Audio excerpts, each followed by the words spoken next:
Kali ini saya ingin berbagi pengalaman mistis saya saat mendaki Gunung Panderman yang ada di Kota Batu, Malang.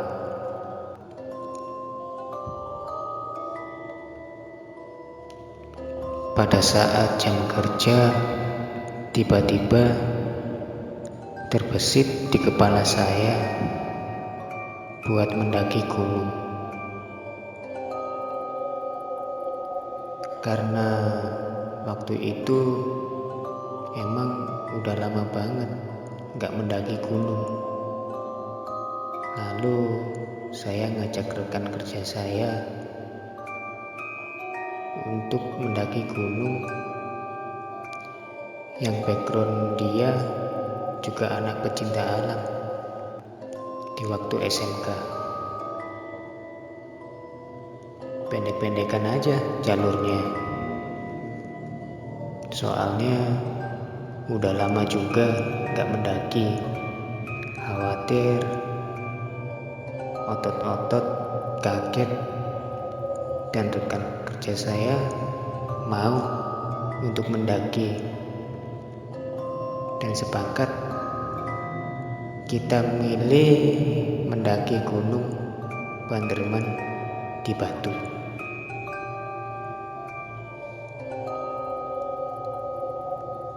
Sementara itu saya juga ajak teman-teman lain buat mendaki. Aku SMS-in satu persatu teman-teman, karena waktu itu belum ada Android, masih ngetren HP Express Music pada waktu itu.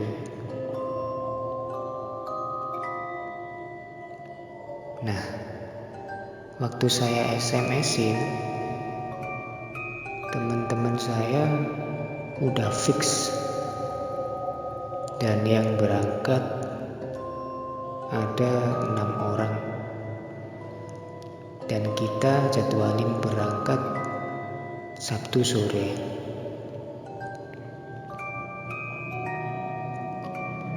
Kita jadwalin Sabtu sore karena hari Sabtu saya juga gak libur. Saya masuk setengah hari.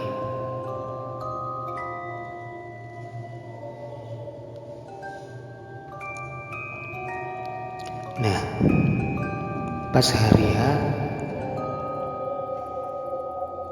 siang hari ada yang batalin buat gak jadi ikut satu orang. Otomatis saya cari temen lagi buat gantiin temen yang gak jadi ikut.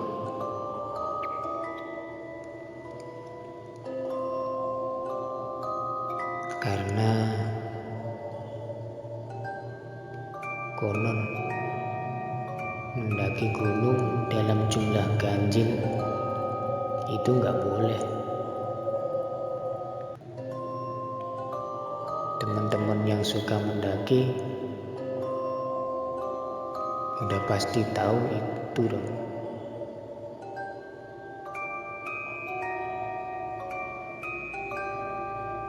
Tapi memang hari itu hari Sabtu. Kalau ngajak dadakan kebanyakan gak bisa. Maklum, anak muda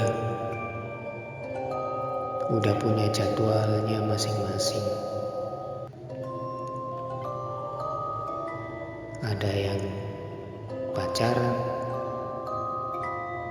ada yang alasan belum siap karena memang mendadak. Macem-macem lah alasannya.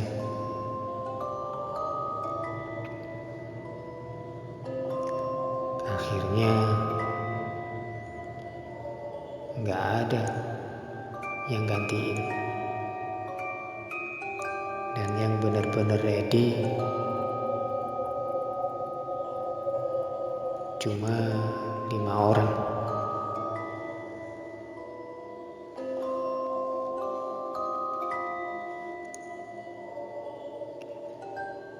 Nggak mungkin juga salah satu temen kita paksa buat batal ikut satu lagi buat genapin jumlah. Kasian kan, udah persiapan jauh-jauh hari, akhirnya fix kita berangkat berlima. Seperti biasa, sebelum berangkat kita koordinasi dulu masing-masing bawa apa aja buat keperluan di puncak. Dan kita udah bagi tugas untuk peralatan. Dan saya ingatkan, berhubung kita berangkat sore dari rumah, pasti nyampe kaki gunung malam hari. Maka dari itu saya anjurkan masing-masing orang untuk bawa lampu senter.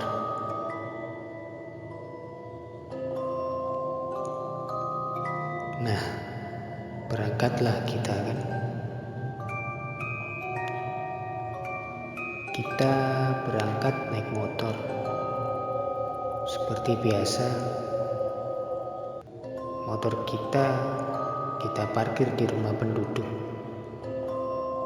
di kaki gunung yang memang mereka nyediain parkiran buat para pendaki. Pas habis parkir motor, kita mulailah jalan.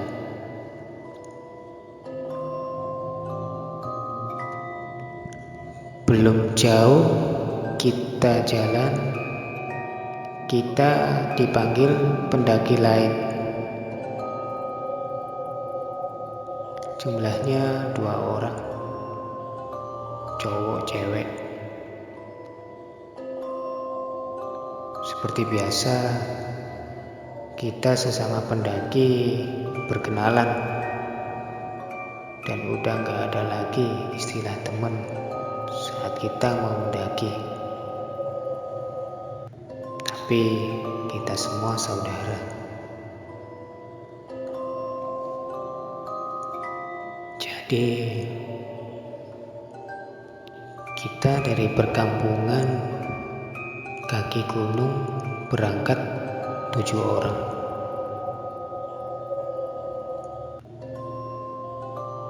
Kita jalan menuju Jedingan buat ambil air untuk keperluan di puncak. Jedingan itu bahasa kita yang mau mendaki. Jadi di kaki gunung sebelum pos 1, warga menyediakan tempat untuk kita ambil air buat keperluan di puncak atau buat bersih-bersih setelah kita turun. Nah, waktu ambil air, jaket saya lepas, saya gantungin di leher. Terus bagian tangannya saya iketin di leher.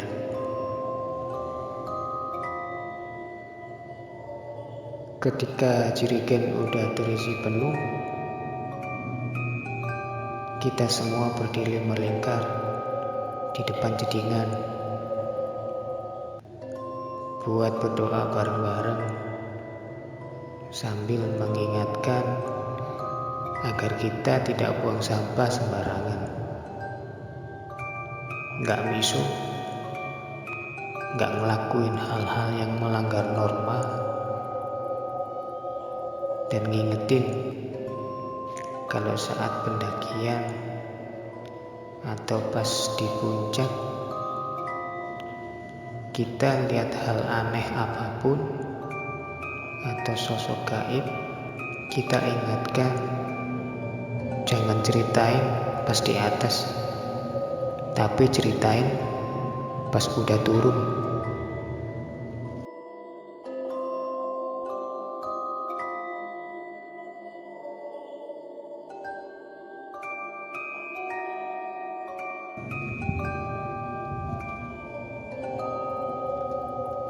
Hari itu udah mulai gelap. Kita mulai pendakian. Waktu di pos 1, saya ngerasa udara udah mulai dingin. Saya bermaksud narik jaket saya yang saya gantungkan di leher.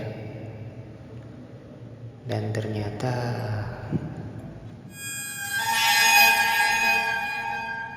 jaket saya nggak ada.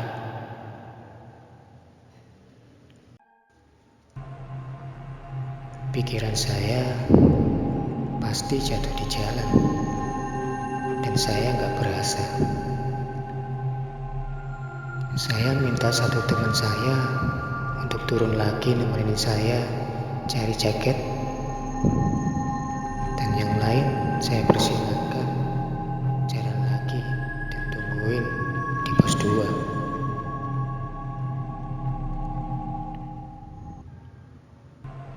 Ketika saya turun sama teman saya, sepanjang jalan gak ada jaket jatuh. Sampai nyampe kita di jedingan lagi. Dan anehnya, jaket saya ada didudukan pada jedingan itu.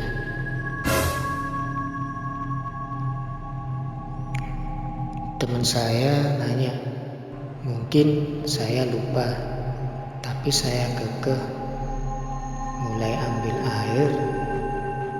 Jaket saya iketin di leher, dan gak aku lepas sama sekali.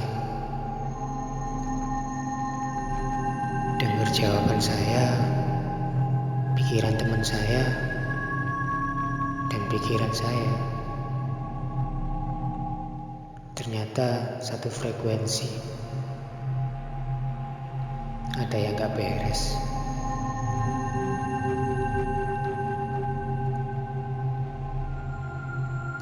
Tapi kita satu sama lain gak nyampein pikiran kita itu, karena kita mau mendaki dan udah ditunggu teman-teman.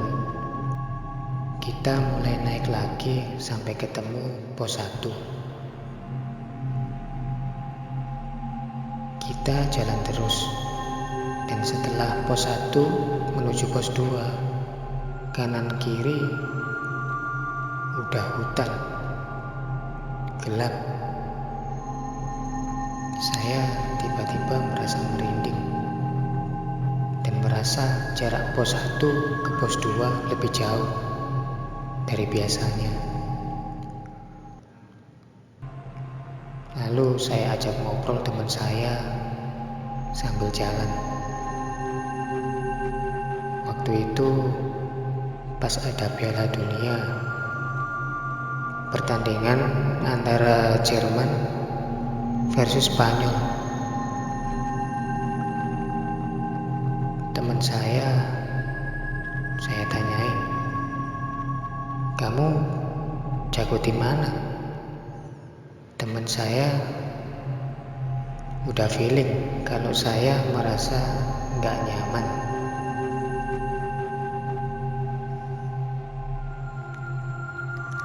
Pertanyaan saya nggak dijawab.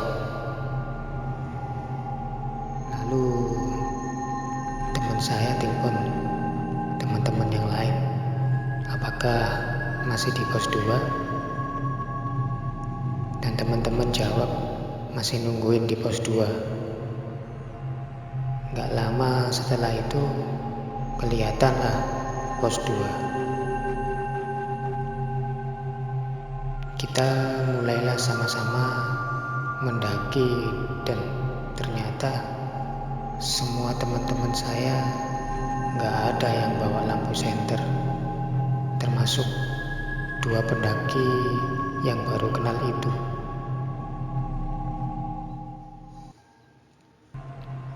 Cuman saya sendiri yang bawa senter. Akhirnya senter saya kasih ke teman saya buat penunjuk jalan di barisan paling depan.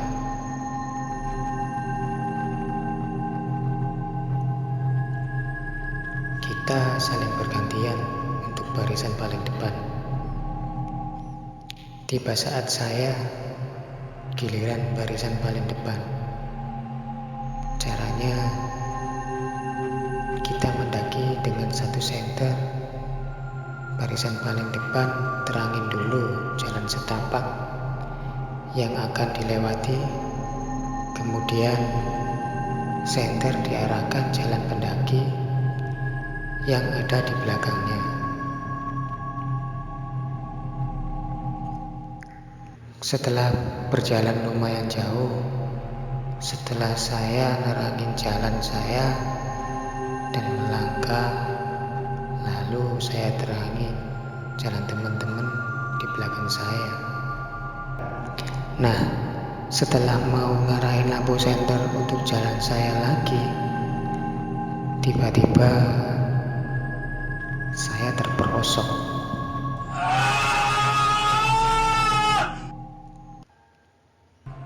Seketika lampu senter yang saya pegang mati, tapi masih ada di genggaman saya. Saya nggak ngerasa nyangkut, tapi saya merasa saya nginjek sesuatu yang gede, tapi saya nggak bisa ngerasain apa yang saya injek karena saya pakai sepatu. Saya shock seketika itu. Teman-teman manggil-manggil saya, nggak saya jawab karena ya saya shock itu mungkin. Teman-teman saya katanya pas saya jatuh, ada yang berpikir saya udah terperosok jauh ke jurang. Ada yang pikiran sambil pegang kepalanya, gimana nanti kalau bilang ke orang tua saya? Karena itu memang jalan setapak dan pasti samping jalan itu jurang. Ketika saya mulai rileks, saya mulai bersuara dan teman-teman meraih tangan saya. Selamatlah saya.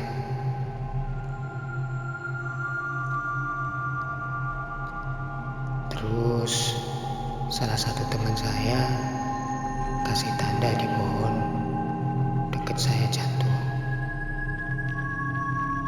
Buat tanda esok harinya ketika udah terang di mana saya jatuh, dan sekaligus untuk tanda para pendaki lain agar lebih hati-hati.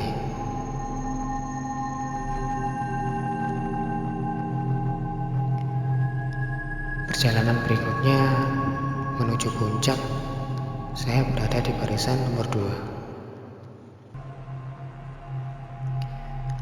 Saya dan kedua teman saya udah biasa mendaki gunung Panderman itu, karena kita di SMK anak-anak pecinta alam, dan gunung Panderman sering kita pakai buat diklat adik-adik kelas ekskul pecinta alam.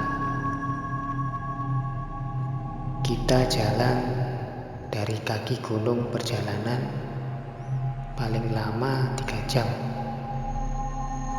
Dilihat dari speed dan berapa lama kita istirahat dalam perjalanan. Tapi pada malam itu kita mendaki sampai 7 jam nggak nyampe puncak.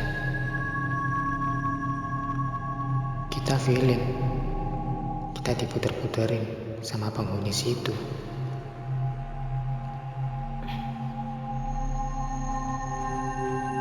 Tapi kita nggak ada yang ngeluh, nggak ada yang berstatement apapun. Kita terus aja jalan.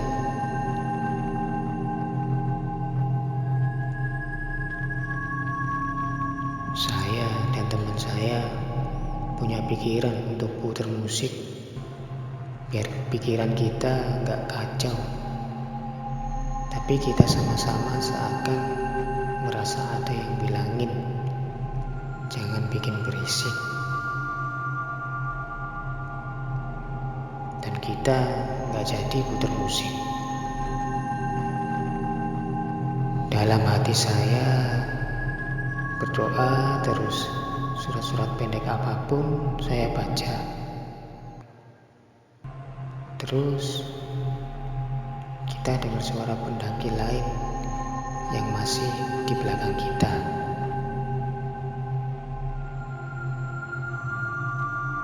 Kita tungguin mereka dan sama-sama naik ke puncak. Besoknya kita turun dan kita lewatin jalan setapak di mana saya jatuh. Dan dilihat dari tanda di pohon dekat saya jatuh, dan ternyata lubang di pinggir jalan yang saya jatuh itu nggak ada gundukan tanah atau apapun di bawahnya, jadi langsung jurang. Ketika itu saya berpikir, saya semalam nginjek apa di bawah sampai saya nggak jatuh ke bawah jurang. Sambil bayangin gimana kalau semalam langsung merosot ke bawah. Nggak kebayang di jurang itu pasti ada binatang-binatang buas. Tapi alhamdulillah atas pertolongan Allah saya bisa terselamatkan. Atau ada penghuni gunung yang selamatkan saya, pasti juga dengan izin Allah. Maka dari itu, buat teman-teman yang baru akan cobain atau yang penasaran mau naik gunung, pesan saya yang pasti bawa teman yang udah pengalaman, minimal 1 orang yang udah pernah naik gunung atau yang udah hafal trek gunung yang mau didaki. Pastiin niat benar-benar murni mendaki gunung. Jangan pernah tinggalin teman-teman kalian saat dalam keadaan lemah, cedera, capek. Jaga kebersihan gunung dan jangan bicara kotor. Maka penghuni gunung pun akan segan dengan kalian. Jangan mendaki dalam jumlah ganjil dan jangan juga melamun. Adapun gangguan-gangguan kecil di gunung itu udah biasa bagi pendaki, karena memang kita hidup berdampingan dan memang kita bertamu di rumah mereka sesuatu yang gaib. Jadi kita harus sopan dan ucapin permisi.